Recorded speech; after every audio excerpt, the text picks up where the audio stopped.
Welcome to Ordinary to Badass, episode number 374.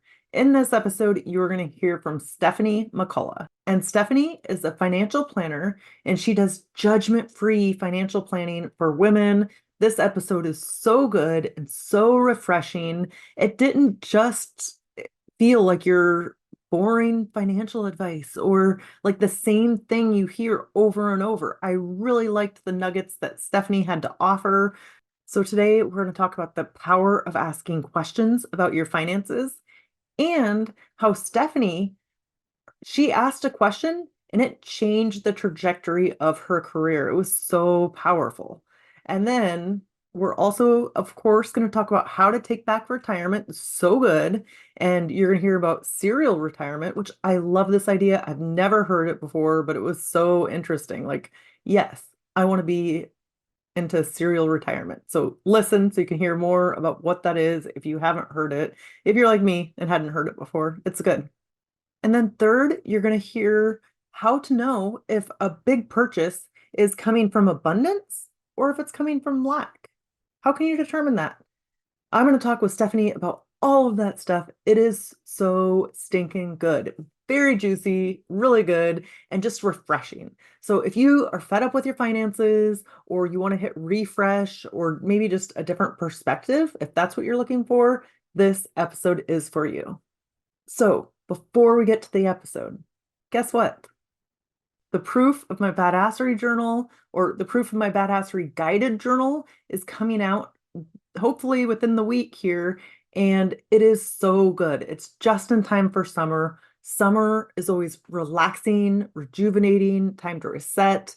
A lot of times it's like the new school year. And so if you have kids, September can be stressful. So the summertime is time to get your ducks in a row, to relax, to chill out, to prepare.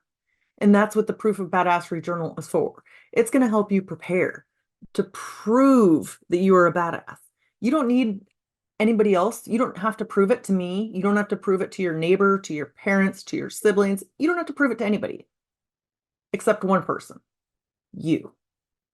You are a total badass. And I worry that you don't realize it yet, that you don't quite see the full picture of the badass that you are, because you are badass. And, I'm even excited, nerding out over here, but I want to get this journal so that I can fill it out myself and remind myself of what a badass I am. And sometimes we just got to document it. So this is like the preparation phase, right? You get it and you start documenting all the reasons why you're a badass, and the guided prompts will help you get there. So then come fall, it's like you're feeling good. You're feeling fierce. You know you can conquer the challenges that come with September.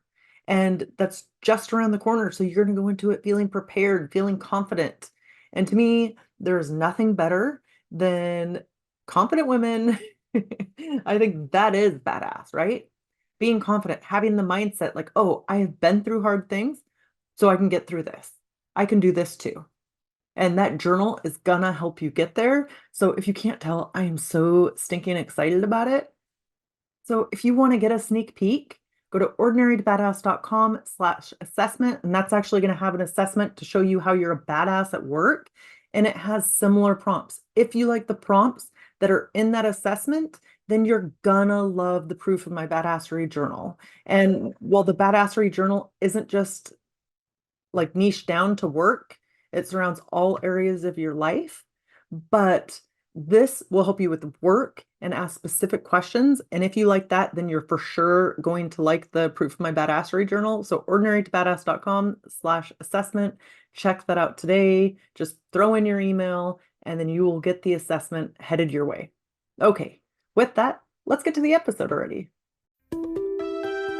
Be confident, be bold, be authentic, but don't forget to take action. This is Ordinary to Badass, where our stories empower women to step into the spotlight of their own lives and pursue what they're truly passionate about. It's time to step into the arena and become more than just extraordinary. It's time to become a badass with your host, Marie Sonneman.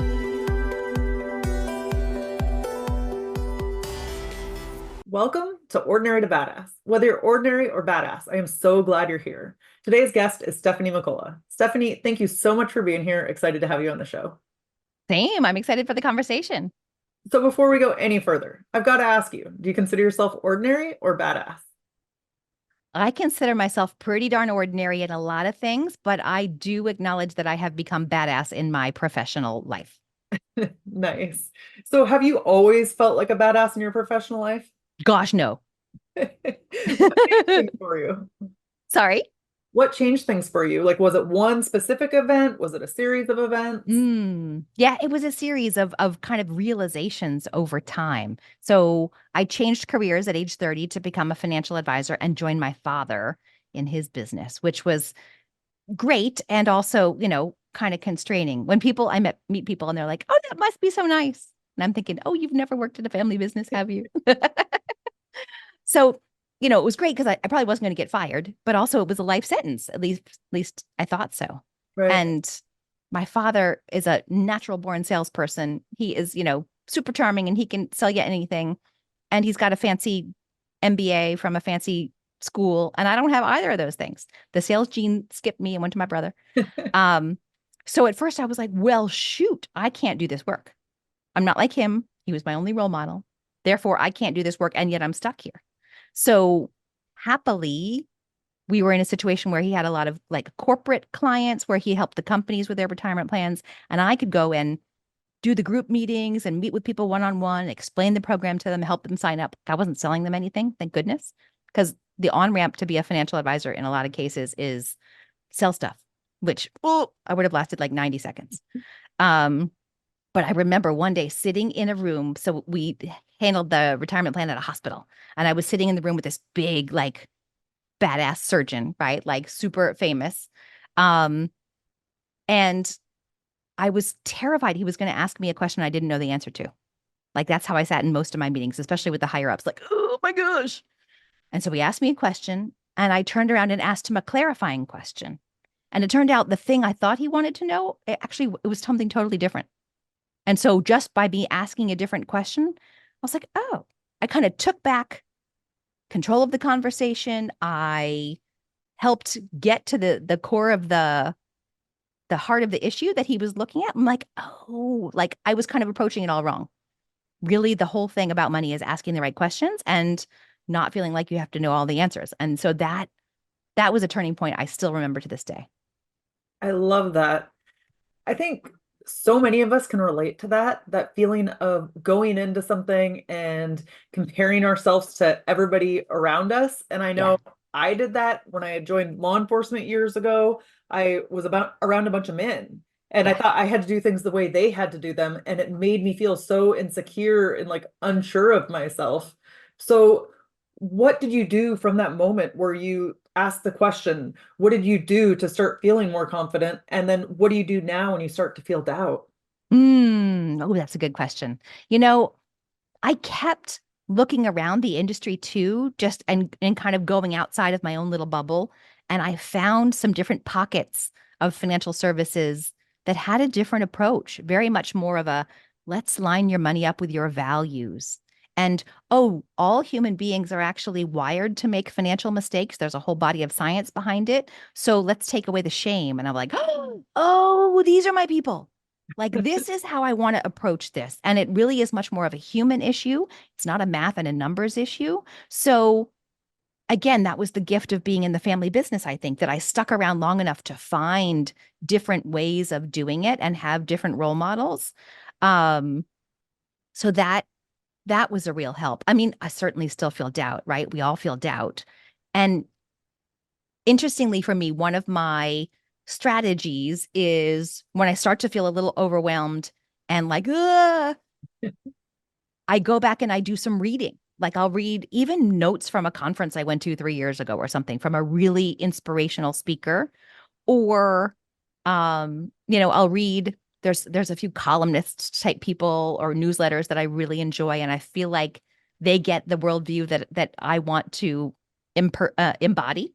So reading that kind of stuff just recenters me and be like, right, yes, I'm doing the right thing. This is a valuable effort. And even if I'm not the most perfect practitioner, I'm helping people. I love this. It's already so good. So I can't wait to hear more. But first, will you tell us a little bit about yourselves? Yeah. So I am 57 years old. When I was 54, I would say I was at midlife because I decided I was going to live to 108, but I feel like I can't say that anymore. So I'm past the middle of my life, which is something. I'm an empty nester. My kids are 22 and 25. My little baby boy, who's 6'1", just graduated from college. Um, I am married. I live in the suburbs of Philadelphia. And yeah, like I grew up not wanting to be a financial advisor because my dad was one and I didn't want to do what he did. And it turns out I just wanted to do it a different way. Like I'm so glad I stuck around. I have found my tribe. Um, I, started a podcast, getting my voice out there and I really like making connections that maybe aren't obvious, right? Like reading about someone who's studying creativity and deciding how I can bring that into having conversations about people's money, right? Like that's what lights me up. I get all excited about. So, as a financial advisor, what does that look like in your day to day? What are you doing and how are you helping people? Yeah. So it's really, here's one of the things I want everyone to know. If you know a financial advisor and how they work, you know one financial advisor. Like literally, there's lots of different ways to do this work. There's lots of different ways to help people with their money.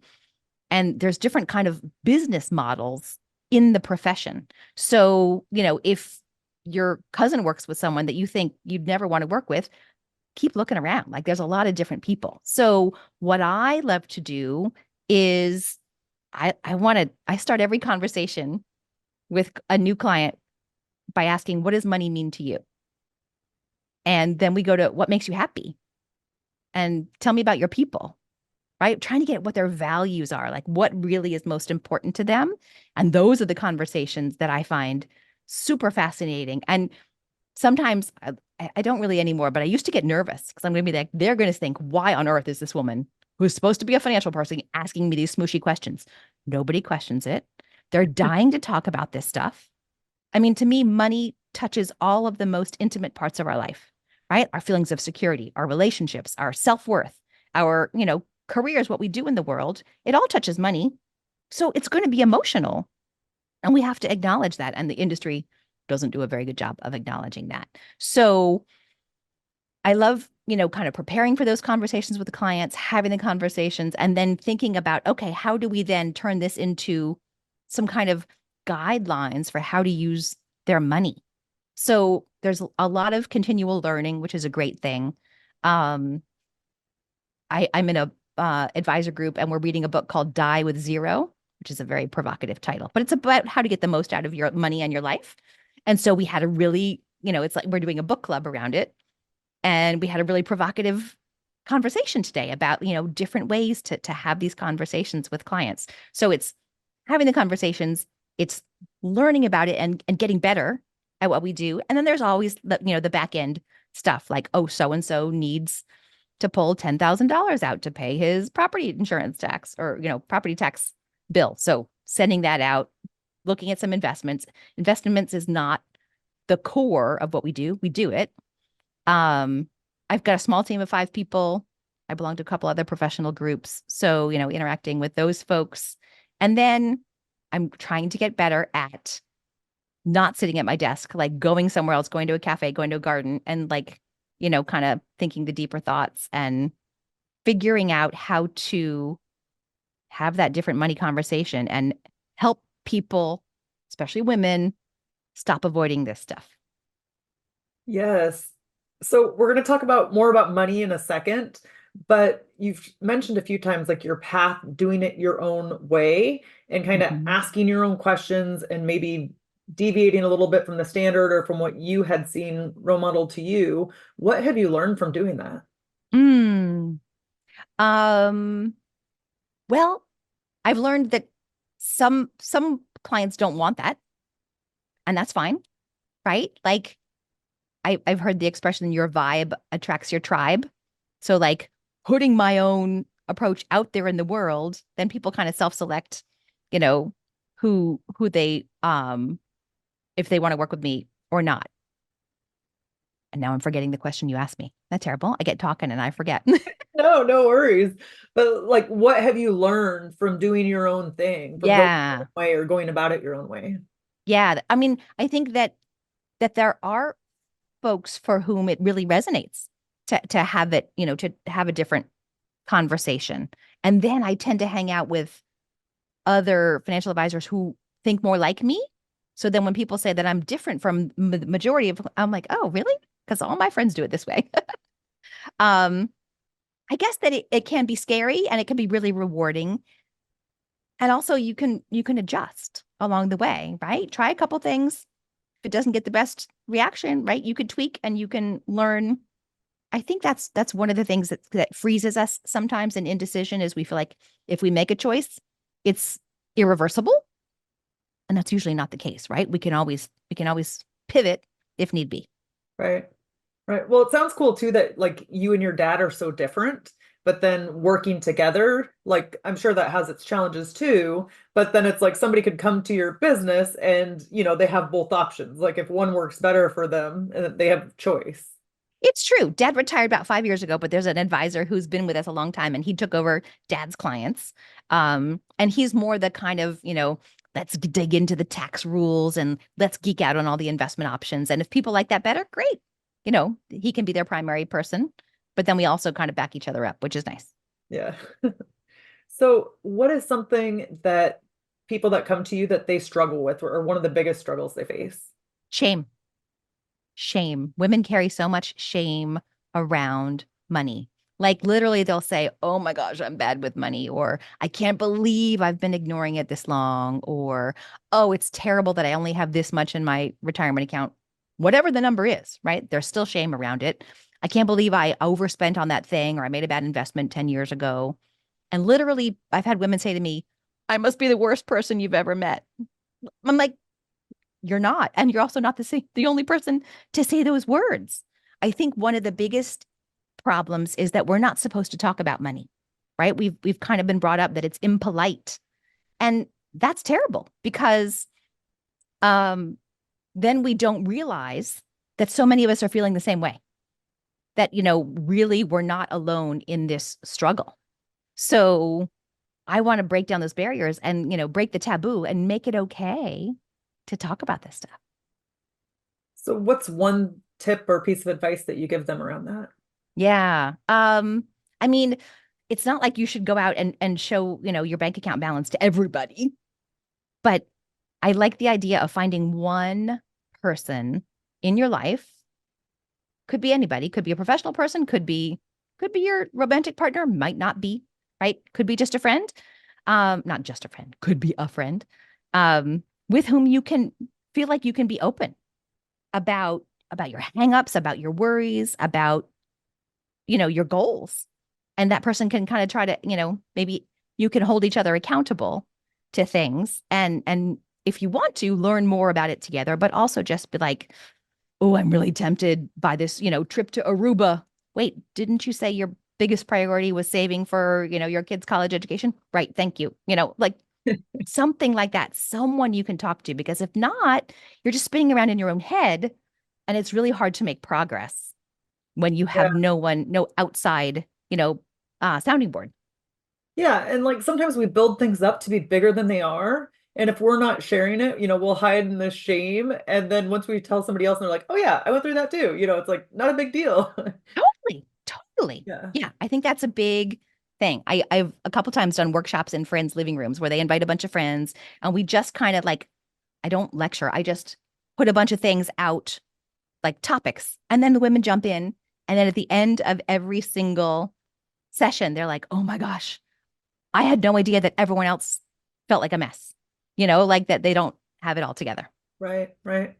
Yeah, I recently heard a mentor, Kathy Heller. She was saying that we are so willing to say, "Oh, I'm going to get healthy this year," and really talk about that with our friends and share our Yes. journey to getting healthy. But like nobody is saying, "I'm going to get wealthy this year," and that's like Yeah. shame or embarrassment or like, "Oh, I don't Yes. want to brag. I don't want to do this." So it's Yep. so funny how is it okay to talk about our health, but it's not okay to talk about our wealth? Totally true. And, the same thing is not sharing how much people make. And then, you hear about women making less in certain positions than their male counterparts and not getting the raises and maybe not asking for the raises or the promotions. And, I think one way that we can try to help that situation is by sharing with each other.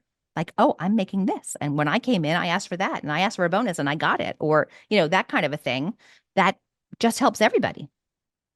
Totally. And it's like a lot of times if you're not asking for the money up front, like before you get a job, like you're not going to make up on the back end the same way as if you go in asking for, the higher pay. Oh, yeah. And there's statistics. I can't remember the numbers, but some very small percentage of women negotiate their first job offer, and a much higher percentage of men negotiate.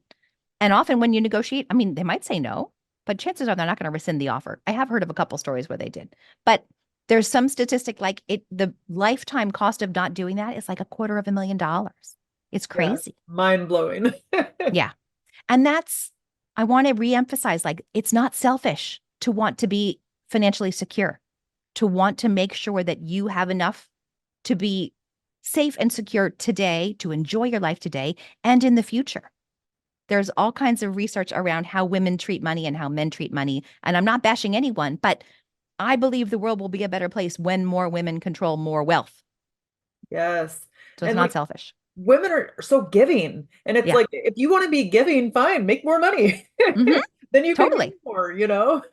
But I Yeah. think it's just like about perspective or maybe challenging the stories that we've been told, Yes. as we're being raised and growing up, because so often we just take it for truth. Totally. And right, we carry a lot of subconscious head trash around money, right? It's not a neutral thing. And the fascinating thing is, I've talked to lots of people who've grown up in the same household, same parents, same situation with siblings, and each sibling took away a different message, right? Maybe there's two sisters and times were really hard during a period of time when they were growing up. And one sister just saves every penny because, what if times are hard in the future? And the other sister, as soon as she gets money, does something fun with it because times might be hard in the future. So might as well enjoy it now, right? Like same situation. So it's not necessarily, a one-to-one correlation. You can't predict someone's outcome, but a lot of that stuff is autopilot.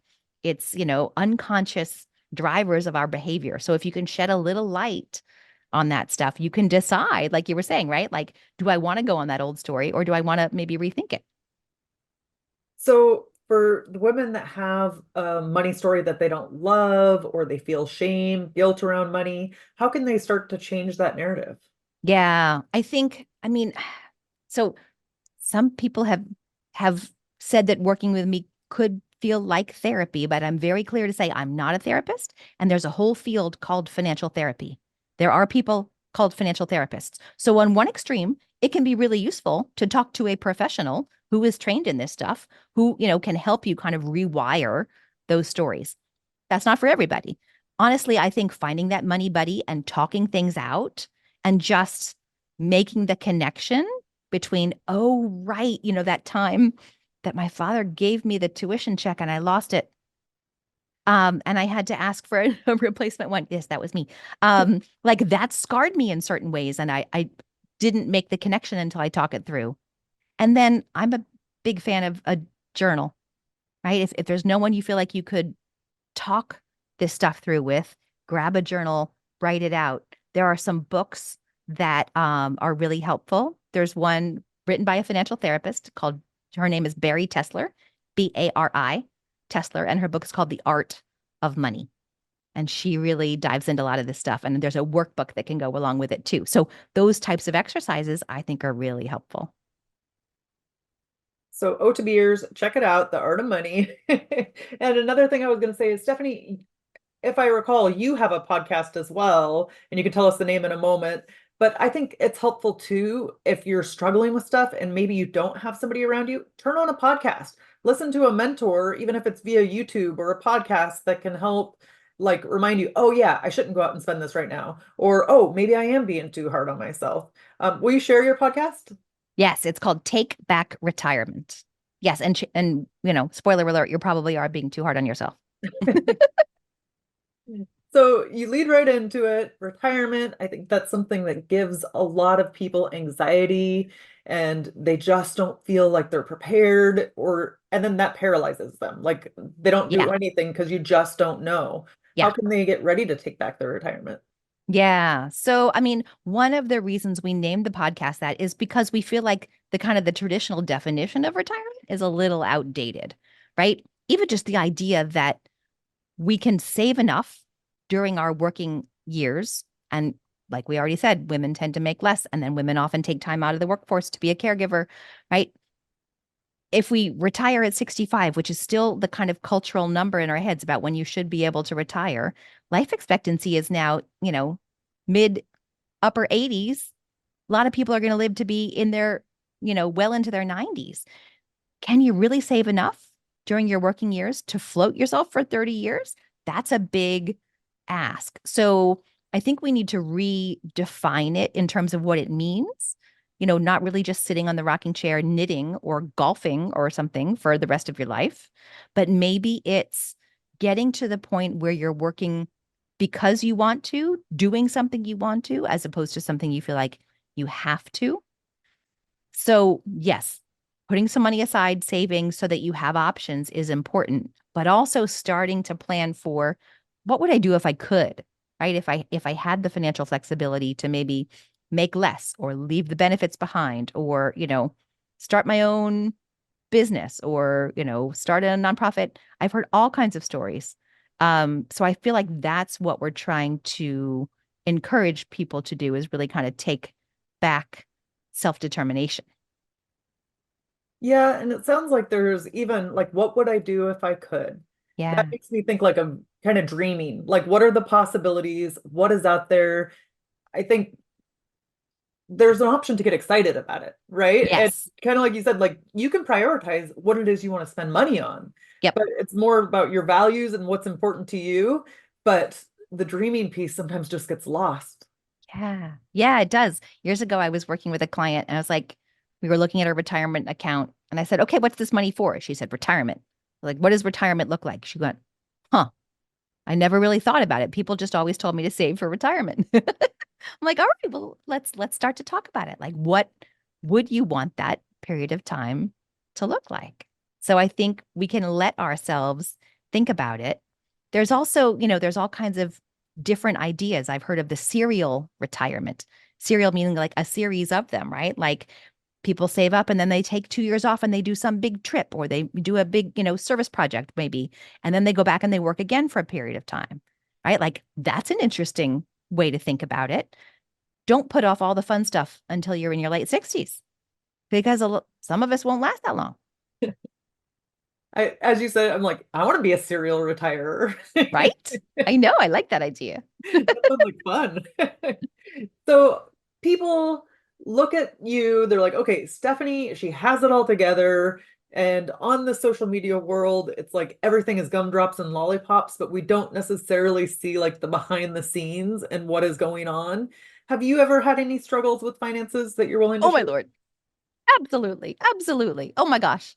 So many, right? Like there certainly have been times where, we've been bouncing checks and borrowing money and, making stupid spending decisions. There's one story I tell about a pair of earrings. There was a cool store near me that sold estate jewelry, like, kind of pre-loved stuff. So I popped in one day and I immediately felt on the defensive because everyone there looked very fancy and put together, right? It was like one of those stores. And I could have just like said, thank you very much and smiled and turned around and left. But no, I got this chip on my shoulder and I decided I had to prove that I belong there. Prove to whom? I have no freaking idea, right? I'd never seen any of these people before. It didn't really matter to anyone's life. However, so I started to look around and I look in this cabinet and I found this pair of earrings that were just gorgeous. They were like calling to me. They were like a black and white kind of onyx and mother of pearl and gold. I'm like, oh my gosh. So I pull them out. I hold them up to my ear and I look at the price tag and they were $1,100. Never spent more than $40 on a pair of earrings before. $1,100. So I could have been like, oh, that's so nice. Thank you, and left. But again, no, I had something to prove. So I decided I had to buy them. And then it turns out that they don't take credit cards. And I didn't have my checkbook with me. This is back in the days of checkbooks. So I could have just left at that point, but I drove home. I got my checkbook. I drove back to the store. I wrote out a check for $1,100 and I bought the freaking earrings. The worst part is they hurt like heck. I can't even wear them because they pinch my ears so bad. Like, what in the world? So they just sit in my jewelry box now, reminding me that everyone is capable of making emotional decisions about money. And like, I had so many opportunities during that whole transaction to stop, pause, rethink, recenter myself. Like, is this pair of earrings really the most important thing to me today? No, but I just got caught up in this whole, it was like I was back in the high school cafeteria, like not being one of the cool kids and feeling like I needed to prove something. It was ridiculous.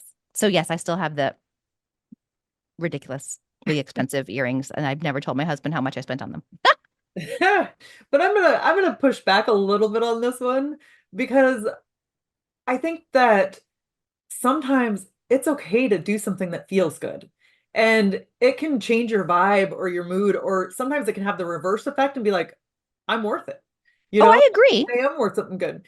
And so, I mean, I get both sides of it. I get like, yes, it could be splurging money and it's just that feeling, or you just want to, fit in, keep up with the Jones like a boss when you're wearing it. Oh, I totally agree. And I had this one pair of like red pumps that made me feel exactly that. Like it was more than I expected to spend, but I felt like a badass every time I wore them.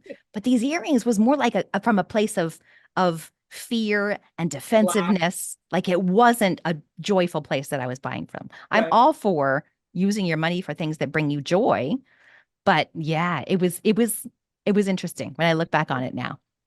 Yeah, especially when you didn't get to wear them or you can't really wear them because Oh, they're just not they are comfortable. beautiful. That's funny. So where where do people go from here? Like after they listen to this episode, what can they do next? What's the next step they can take? Yeah, I always say I always say step zero is to get super clear on like what's most important to you. Because for most of us who are not, Bill Gates or Elon Musk, money is a scarce resource. So every dollar we spend on something or we put towards something is not available to put towards something else.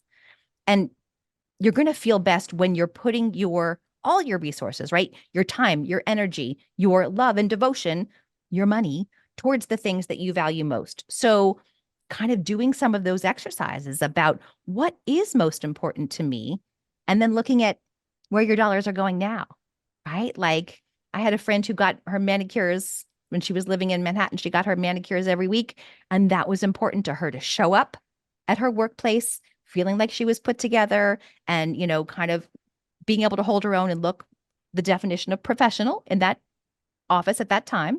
That was a value to her at that time. And then, 10 years later, it wasn't a value anymore. And that's fine too. But being intentional, making sure that you're being intentional with your financial choices, right? Like checking in with, is this really actually the question I like to ask is, what do I think this is going to do for me? What do I think this, whether it's an investment or lending someone money or, buying something, what do I think this thing's going to do for me? And am I being realistic? Like those earrings, I wasn't being very realistic, right? But the shoes, yeah, like they made me feel great. I can't wear high heels anymore, but for a long time, they were my go-to badass shoes. Yeah. Um, so just kind of having almost your own personal checklist of what do I want to be certain of when I am doing something with my scarce dollars. Because whether you make $10,000 a year or $1 million a year, they're still scarce, right? There's only so many of them. So I think that's a helpful kind of set of guidelines to come up with for yourself. Yes. And O to Bers, remember, what do I think this is going to do for me? I think that's kind of an important check just to kind of see where it's coming from. So, Stephanie, let's end with a tip to encourage women who are in the arena fighting for the life that they want. Ooh, I like that. So a tip to encourage you. The numbers aren't judging you. A lot of us avoid looking at our numbers because we feel some shame, we feel some judgment. We hear those stories, whether it's from, some family member in the past or something. We hear something, our own little voice of shame sitting on our shoulder, like, I can't believe you spent that much money on blah, blah, blah, blah.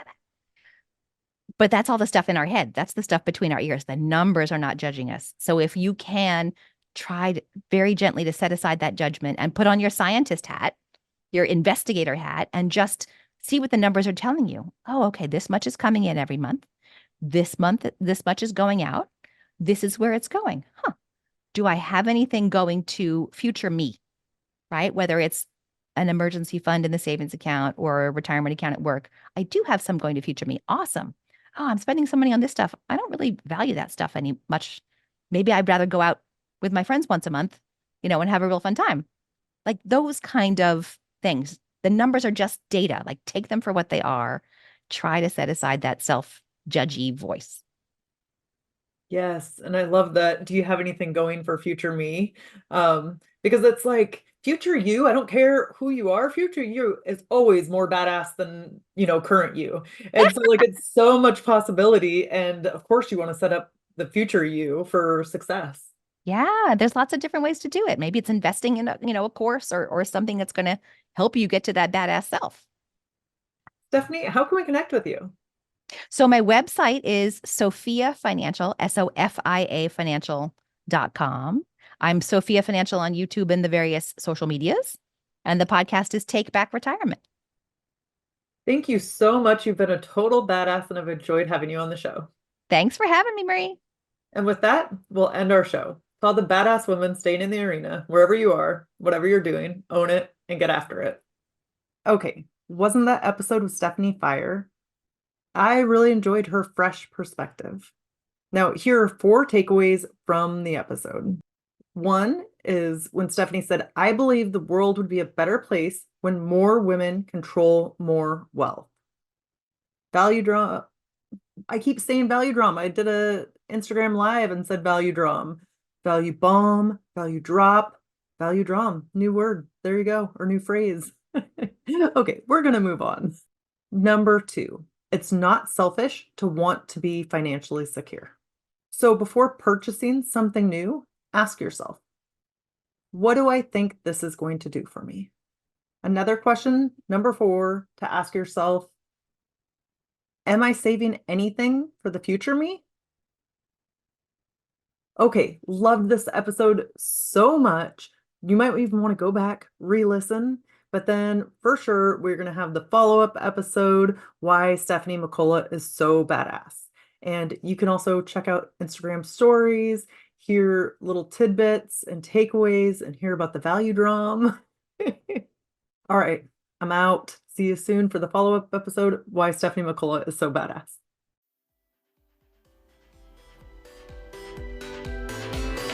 Now that you've listened to this episode of Ordinary to Badass, we want to hear from you.